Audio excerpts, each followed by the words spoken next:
conhecer a nossa história, bem marcada na memória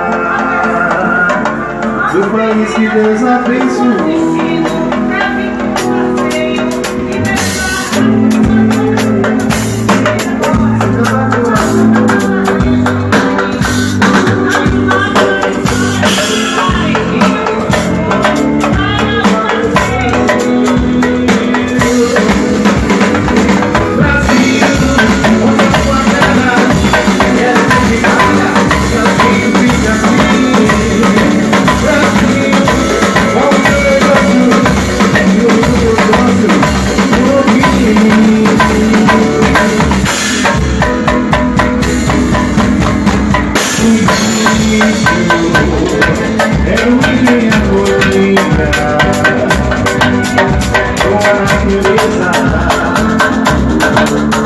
Canções e lua.